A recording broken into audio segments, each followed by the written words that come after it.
आप कह रहे हैं कि आप स्वतंत्र रूप से बिहार में काम करके अपने लिए स्थान बना लेंगे और जनता को जागरूक कर लेंगे, ये कैसे संभव होगा सर? हमारे लिए गठबंधन की राजनीति बेईमानी है। जो आरोप लगता है प्रशांत किशोर जी पर, बिजनेसमैन है ना, तो कभी मोदी के लिए करेंगे, कभी नीतीश के लिए करेंगे, अब हो सकता है किसी के लिए पर्दे के पीछे खेल कर रहे हो जी। जो व्यक्ति लगातार भाजपा विरोध में काम कर रहा है उस पर ये कहना कि भाजपा के साथ हैं, तो ये तो हास्यास्पद है जी। और वो खासकर वो लोग कह रहे हो जो कल तक भाजपा के हाथों से भोजन कर रहे थे। आपके प्रशांत किशोर कैसे टिक पाएंगे, अलग क्या करेंगे? क्योंकि बोल तो वो वही बातें रहे हैं जो चिराग कह रहे हैं या तेजस्वी कहते हैं। नहीं, अक्सर जब प्रशांत किशोर की चर्चा बिहार में होती है तो मैंने देखा है कि अरविंद केजरीवाल का नाम जरूर आता है साथ में। क्या अलग है उनसे या उसी परिपाटी पे करना है? देखिए, होनहार छात्र किसे कहते हैं? अक्सर लोग एकेडमिकली जो बहुत अच्छा करता हो, टॉप करता हो, उसे होनहार मान लेते हैं। लेकिन फिर आप उस बच्चे को कैसे देखिएगा जो नर्सरी में एडमिशन से पहले ही पहाड़ा पढ़ने लगे 5 का, ABCD बोलने लगे, क कंठस्थ कर ले। प्रशांत किशोर ने अब तक बिहार की राजनीति में पार्टी तो नहीं बनाई है, लेकिन जन स्वराज नाम से जो सरोकार उन्होंने शुरू किया है, उसका पहला ही जो रिजल्ट आया वो ये साबित करता है कि प्रशांत किशोर एक होनहार राजनीति की तरफ बढ़ चुके हैं। सारण शिक्षक से अफाक अहमद जीत कर आते हैं और प्रशांत किशोर का जो दावा लगातार घूम कर वो कई दिनों से लगातार घूम कर यात्रा करके दावा कर रहे थे कि डिफरेंट पॉलिटिक्स करेंगे, बदलाव आएगा बिहार में। उस दावे को एकाएक फ्यूल मिल जाता है और फिर जो होता है वो तो आपने देखा ही है, कैसे देश के नामचीन हस्तियां लगातार बिहार को बदलने के लिए प्रशांत किशोर के इस कारवां में शामिल हो रही हैं। कई IAS ऑफिसर, IPS ऑफिसर लगातार जुड़ रहे हैं इस काफिले से। ऐसे लोग जो बदलाव चाहते हैं, जो चाहते हैं कि बिहार को में रहकर ही बिहार को बदला जाए, ऐसे ही लोगों में एक नाम आता है राकेश कुमार मिश्रा जी का, जो कि पूर्व DGP बिहार होमगार्ड के रहे हैं और जन स्वराज के संस्थापक सदस्यों में से हैं। बहुत ये विनम्र तरीके से मैं इनका स्वागत भी करूंगा और साथ साथ ये भी कहूँगा कि आज पता नहीं कैसे सितारे गर्दिश में आए कि सर आप हमारे साथ आज बैठे हुए हैं। प्रशांत किशोर की पार्टी तो नहीं कहूँगा, जो सरकार उन्होंने शुरू किया है उससे आप शुरू से ही जुड़े रहे हैं सर। इतने बड़े पद पर आप रहे हैं, महत्वपूर्ण फैसले आपको लेना पड़ता होगा बिहार सरकार के लिए जब रहते होंगे उसमें। इतना बड़ा फैसला सर आपने ले लिया, इन्होंने तो पार्टी भी नहीं बनाई, इनके साथ कैसे जुड़ गए आप? प्रशांत किशोर जी की जो विचारधारा है वो महात्मा गांधी जी के आदर्शों के हिसाब से है जी। जनसुराज के मूल आदर्श में है the best politics is right action जी।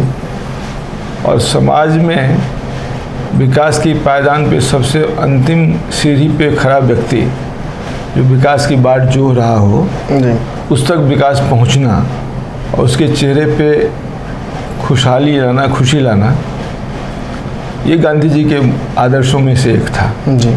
जनसुराज उन्हीं आदर्शों को लेकर आगे बढ़ रहा है।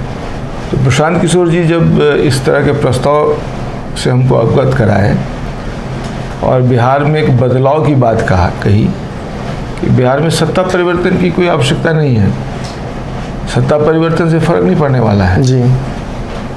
पिछले 10 वर्षों में कई बार सत्ता परिवर्तन हो गया, भले मुख्यमंत्री एक ही व्यक्ति रहे हों जी। और 75 वर्ष में 30-35 बार सरकार बदली जा चुकी है जी। और आजकल देखिए रोज़ किसी न किसी देश के किसी न किसी राज्य का सरकार बदलती है जी। अभी कर्नाटक की सरकार बदल गई। तो सरकार या सत्ता बदलने से ये ज़रूरी नहीं है कि आम जनता, जो गरीब जनता है, जो जिनको विकास की ज़रूरत है, उनके भाग्य में कोई परिवर्तन हो। तो प्रशांत किशोर जी उसी चीज़ को सत्ता परिवर्तन और व्यवस्था परिवर्तन की बात कहते हैं जी। तो जनसुराज की विचारधारा में व्यवस्था, बिहार की व्यवस्था परिवर्तन की बात है। तो ये मुझे आकर्षित किया, गांधी जी का आदर्श, उस पर चलना और बिहार में व्यवस्था परिवर्तन की बात करना और एकदम से पार्टी बना के राजनीति ना करना, लोगों के बीच जाके लोगों की समस्या जान के लोगों की सहमति प्राप्त कर जी। और आज मुझे इस बात की खुशी इस बात से हुई है कि लोग इस विचारधारा को अब स्वीकृति देना शुरू कर दिया है। और ये स्वीकृति बहुत धीरे धीरे हो रहा है। कोई क्रांति की बात हम नहीं कर रहे हैं। जी। हम चाहते हैं कि लोगों के जहन में ये बात हम बैठा सकें कि बिहार की व्यवस्था परिवर्तन के लिए हमें अपने बच्चे के भविष्य को देख के वोट करना है। जी। हमें अपने वैसे प्रतिनिधि को चुनना है जो मेरे बच्चों के लिए सोचे। अपने बच्चों के लिए सोचने वाले सभी लोग हैं। जी। अपने नाम की पार्टी, अपने बाद बेटा को नेता बनाना, ये सारी चीज़ें तो लोग देख रहा है, लेकिन जनता के हित की बात करने वाला कोई राजनेता ऐसा बचा है लगता नहीं है। यदि कोई था भी तो इतने हाशिए पे चला गया है, उसकी कोई सुध लेने वाला नहीं है। सर, एक बड़ा जो आरोप लगता है प्रशांत किशोर जी पर, बिजनेसमैन है ना, तो कभी मोदी के लिए करेंगे, कभी नीतीश के लिए करेंगे। अब हो सकता है किसी के लिए पर्दे के पीछे खेल कर रहे हो। देखिए, भरोसा और विश्वास धीरे धीरे बनता है। खुद के लिए कर रहा हो तो एक पार्टी बनाते ना। हो सकता है नीतीश भाजपा के लिए कर रहे हो, पीछे से खेल। इस जो भाजपा वाला जो आरोप लगाने वाले लोग हैं, जिनको सबसे ज़्यादा डर है यदि पार्टी बनती है तो सबसे ज़्यादा जिन लोगों को है वही ये कह रहे हैं कि भाजपा के लिए काम कर रहे हैं। जी। एक बार की बात छोड़ दीजिए, पब्लिक डोमेन में है जी कि यदि मोदी जी के प्रधानमंत्री बनने या मोदी जी के 13 मुख्यमंत्री बनाने के कैंपेन को छोड़ दिया जाए, जिसमें प्रशांत किशोर जी मोदी जी के मुख्यमंत्री वाले कैंपेन और प्रधानमंत्री कैंपेन में एक तरह से रणनीतिकार या जो थोड़ी बहुत उनकी समझ थी उसके हिसाब से उन्होंने मदद किया। जी। यदि उसको छोड़ दें तो उसके बाद लगातार 15 में बिहार में बीजेपी के खिलाफ जी रणनीति बनाई, पंजाब में अमरिंदर सिंह के साथ, उत्तर प्रदेश, फिर बंगाल बीजेपी और अकाली दल के विरुद्ध बनाए। जी। उत्तर प्रदेश में कांग्रेस के साथ थे, वो बीजेपी के खिलाफ पार्टी थी। स्टालिन के साथ बीजेपी के खिलाफ पार्टी थी। जी। ममता बनर्जी खिलाफ पार्टी थी। आप के साथ दिल्ली में जी। खिलाफ पार्टी थी। तो मुझे नहीं लगता है कि 14 के बाद पिछले 9 वर्षों में कभी भी प्रशांत किशोर जी भाजपा के साथ कहीं कोई साठगांठ या कहीं किस तरह की बात नहीं, हमेशा उनके विरोध में बात किया। जो व्यक्ति लगातार भाजपा विरोध में काम कर रहा है उस पर यह कहना कि भाजपा के साथ हैं तो ये तो हास्यास्पद है। जी। और वो खासकर वो लोग कह रहे हो जो कल तक भाजपा के हाथों से भोजन कर रहे थे, कल तक भाजपा के साथ थे। जी। और आज ये मौका मिले तो भाजपा के साथ जा सकते हैं। तो हमें लगता है कि ये बेईमानी है। हाँ, जिन लोगों ये उठा रहे हैं उनका भय है। और जहाँ तक पार्टी बनाने की बात है तो पार्टी यदि हम बना लेते या प्रशांत किशोर बना लेते फिर ये प्रशांत किशोर की पार्टी कहलाती। जी। हम ऑलरेडी इतनी पार्टियां हैं तो नई पार्टी बना के हम कुछ नहीं हासिल करते। बिल्कुल बिल्कुल। इसीलिए हम लोगों ने ये कहा है कि जनता के बीच जाएंगे, जनता की समस्या सुनेंगे, जनता को जागरूक करेंगे। जन सुराज जनता को जागरूक करने का अभियान है, सामाजिक चेतना जगाने का काम है, राजनीतिक चेतना जगाने का काम है, जिसके आधार पे लोग अपने सपनों को साकार करने के लिए एक जो परिकल्पना उनके सामने जन सुराज की आ रहा है, जनता का सुंदर राज्य हो, जनता की इच्छा के अनुसार काम हो। अब किसान बिल पास होता है और किसान कहता है हमें बिल चाहिए ना, तो ये तो थोपना हुआ। जी। ऐसा कोई कानून शराबबंदी लागू हो गई है बिहार में, आपने थोप दिया है, लेकिन स्वीकार्यता नहीं, इसलिए शराबबंदी नहीं हो रहा है। जी। आपकी जागरूकता नहीं थी, लोग खुले धंधे चल रहे हैं शराब के। जी। जी। शराब जगह जगह बिक ही रहा है। तो खाली कानूनी रूप से हम जामा पहना दिया है, पुलिस व्यवस्था को आपने उसमें लगा के और पंगु कर दिया है और हो नहीं रहा। तो कोई भी कानून थोपना, जनता की इच्छा के विरुद्ध थोपना, तो वो सफल नहीं होता। मेरा अगला सवाल यही था सर, आपने कहा कि पार्टी बनाने से कोई फ़ायदा नहीं है, सत्ता परिवर्तन से भी बहुत कुछ फ़ायदा नहीं है। बिहार में 2 बड़े गठबंधन हैं, कोई भी दल इन गठबंधनों से अलग होता है या अलग काम भी करता है तो चुनाव में उसकी मजबूरी हो जाती है कि इन गठबंधनों में से किसी एक में जाए। नेता खुलेआम ये बयान देते हैं कि चूंकि गठबंधनों का दौर है तो हम कहाँ जा सकते हैं, किसी न किसी एक को चुनना ही है। मांझी जी, आज ही बड़ा कोइंसिडेंस है कि आज ही मांझी जी ने लगभग उनके पुत्र ने इस्तीफा दे दिया और ये कह दिया कि महागठबंधन में आगे चलना अब संभव नहीं है। निश्चित तौर पर एनडीए के साथ जाएंगे, ये इशारा उन्होंने कर दिया है। उपेंद्र कुशवाहा है, चिराग पासवान हैं, युवा भी हैं, पढ़े लिखे भी हैं, हर तरीके की योग्यता उन लोगों के पास है, लेकिन दोनों गठबंधनों में से किसी एक में ही जाते हैं। आप कह रहे हैं कि आप स्वतंत्र रूप से बिहार में काम करके अपने लिए स्थान बना लेंगे और जनता को जागरूक कर लेंगे, ये कैसे संभव होगा सर? देखिए, जहाँ तक मल्टी पार्टी डेमोक्रेसी में पार्टियां रहेंगी जो सत्ता के निमित्त काम करेंगी, उनको गठबंधन की मजबूरी होगी। जी। यहाँ हम लोग की ये धारणा है, हमें सत्ता परिवर्तन की हड़बड़ी नहीं है। जी जी। जब तक जनता परिपक्व होकर यह निर्णय नहीं करती है, ये जो दो विचारधाराएं चल रही है, एक जातिवादी विचारधारा, ये सांप्रदायिक विचारधारा, दोनों विचारधारा के प्रतिकूल एक तीसरा धारा भी हो, और जनता जब मास में उस तीसरे विकल्प के तो आएगी और दोनों को हटा के जनता खुद शासन में आ जाएगी। हम लोग उस तरह का प्रयोग कर रहे हैं। हम लोग कोई ऐसा नहीं कि हम सत्ता मानने के लिए गठबंधन की राजनीति के लिए जानेंगे। हमारे लिए गठबंधन की राजनीति बेमानी है। जी। बिहार के लिए गठबंधन की राजनीति का हश्र आपने देख लिया, और ख़ास करके इस बार का जो गठबंधन हो रहा है, अभी का जो गठबंधन है, आप ही अभी कह रहे हैं कि कैसा खींचतान है। अंदर अंदर विपक्षी एकता की बात हो रही है और बाहर क्या चल रहा है। बिहार के दल भाग रहे हैं छोड़ के। तो इसीलिए हमारे समझ से गठबंधन राजनीतिक आकांक्षाओं की पूर्ति के लिए, सत्ता में हिस्सेदारी के लिए बनाया गया ऐसा लूज ग्रुप है जो कभी भी जनता के हित की बात नहीं सोचेगा, हमेशा अपने हित की बात सोचेगा। हमें वोट बैंक मिले, जो मुख्य वोट बैंक है, जाति आधारित वोट बैंक, जो इसका मिथ टूट नहीं पाया अब तक बिहार में। प्रशांत किशोर कहते हैं तोड़ देंगे, देखेंगे हम भी।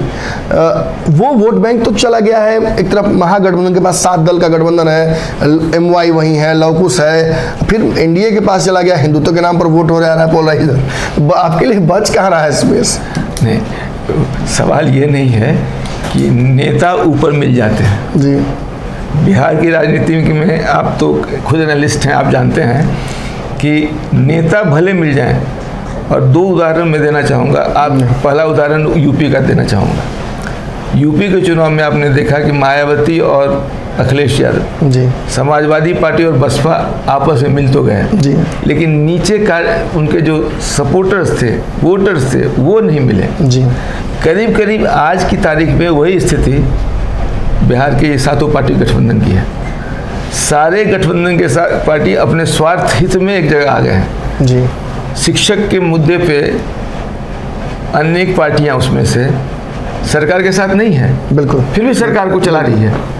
तो ये भी हास्यास्पद स्थिति है जी, कि हम कहेंगे कि हम ये शिक्षक की नीति जो सरकार की है उसका हम खिलाफत कर रहे हैं, फिर भी हम सरकार में बने हुए हैं जी, और आसानी सरकार में चल रहे हैं, मंत्री बने बैठे हुए हैं। तो ये तो सिर्फ स्वार्थ की राजनीति है, सत्ता की राजनीति है, और सत्ता शिखर में जो लाभ होने वाली चीज़ होती है उसकी राजनीति है।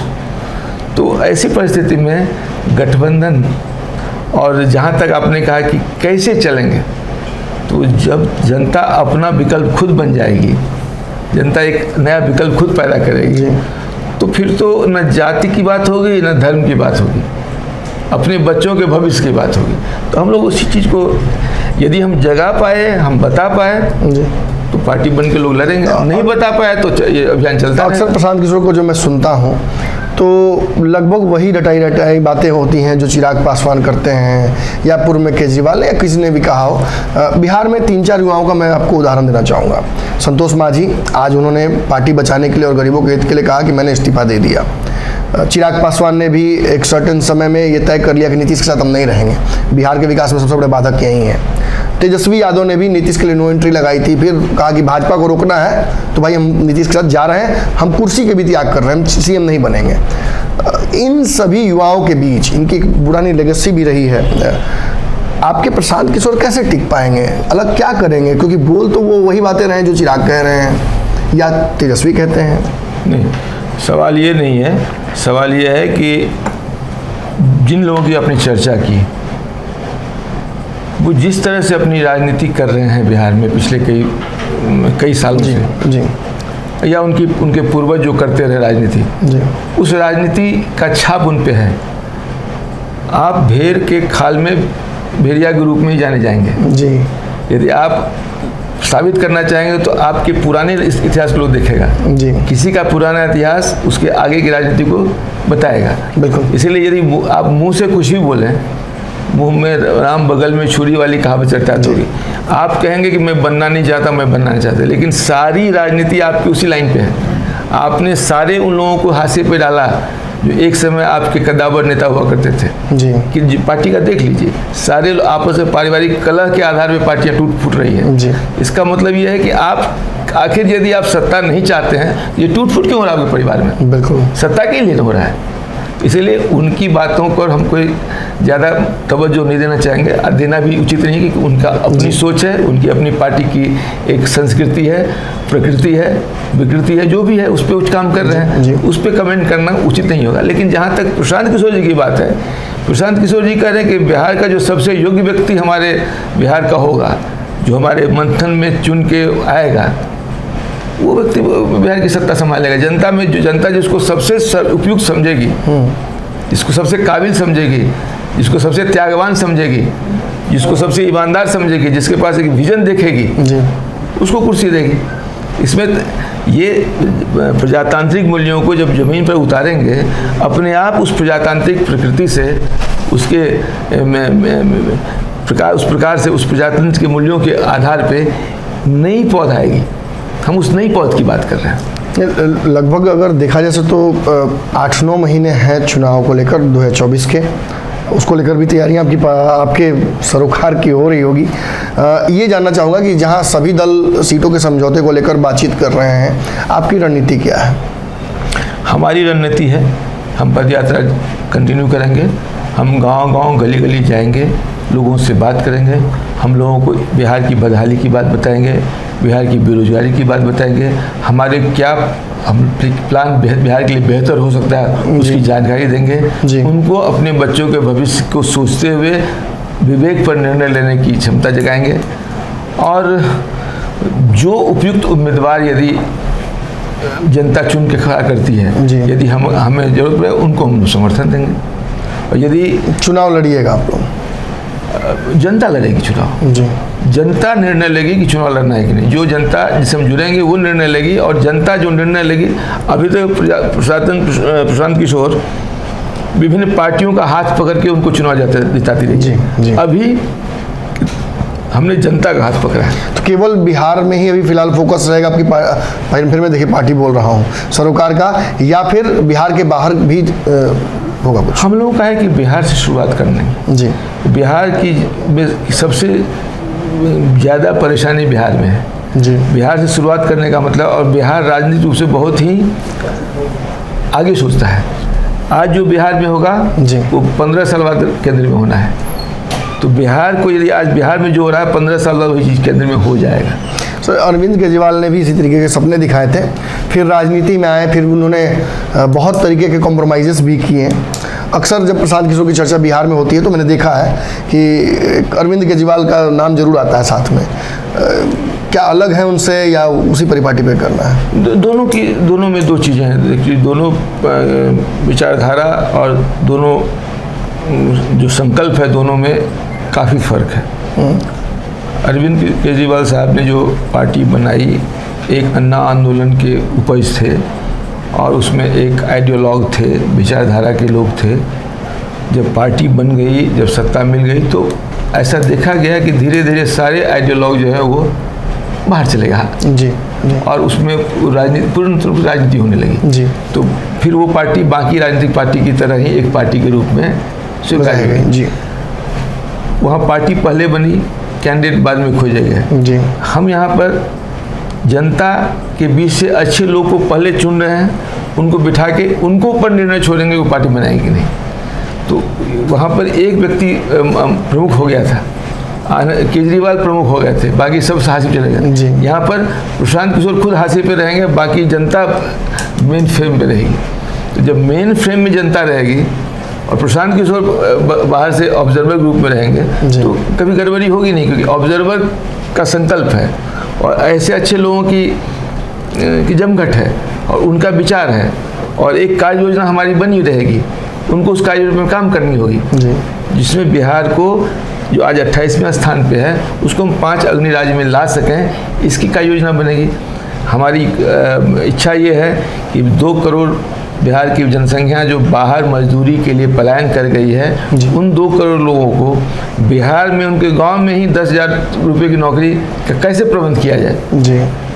देखिए, जिस दिन आप मनरेगा को कृषि जोड़ देंगे 15,000 12,000 की मजदूरी गांव में लोगों को आसानी से दी जा सकती है। जी।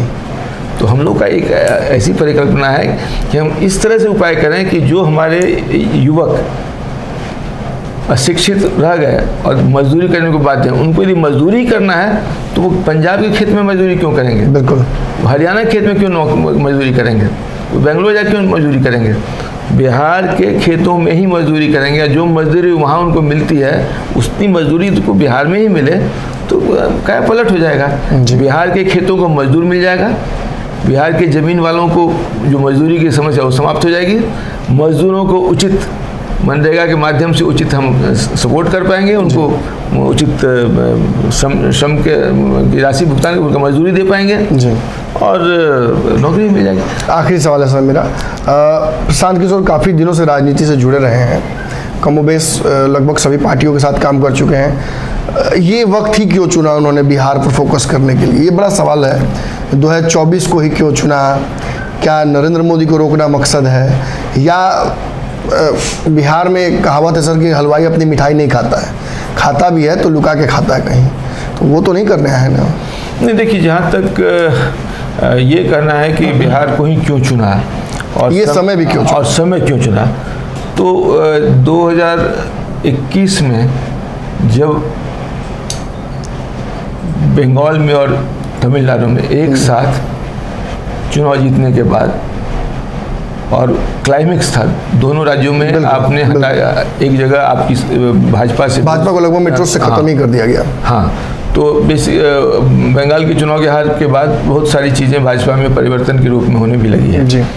तो उस समय उन्होंने निर्णय लिया कि ये काम तो हमने बहुत कर लिया, करीब करीब देश के सभी पार्टियों के साथ काम कर लिया, अब हम एक साथ चिंतन करते हैं कि हमें क्या करना चाहिए। तो उन्होंने जो रणनीति वाली भूमिका थी उसको छोड़ने के बाद 2 मई 2021 को बंगाल के रिजल्ट आए, उसके बाद उन्होंने घोषणा की कि अब मैं इस काम को नहीं करूँगा, किसी के लिए नहीं करूँगा, किसी पॉलिटिकल पार्टी के लिए नहीं करूँगा, और 1 साल में मंथन करूँगा, चिंतन करूँगा।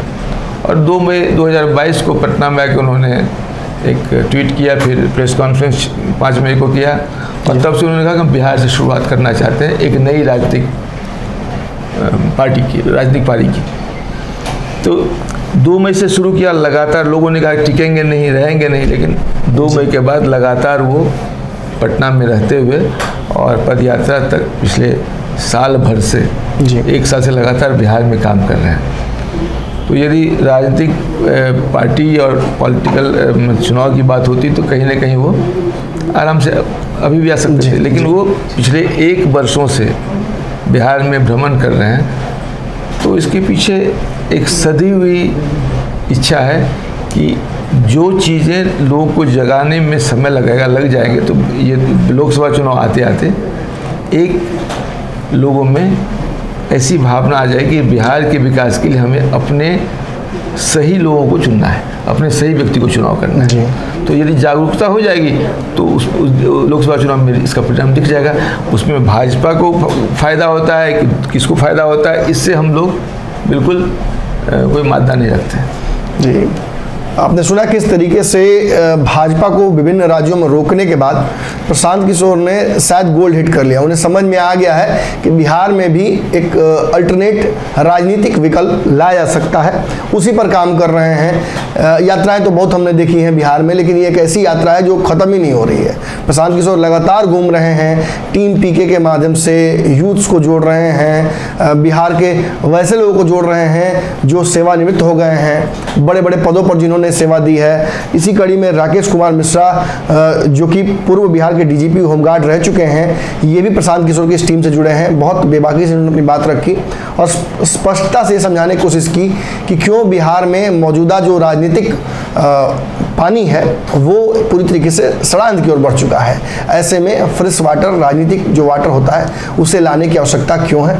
इस चर्चा को हम कमेंट सेक्शन में आकर आगे बढ़ा सकते हैं। आपको यदि लगता है कि कोई सवाल पूछना है इनसे, तो आप कमेंट सेक्शन में आइए, अपनी राय जरूर रखिए। धन्यवाद।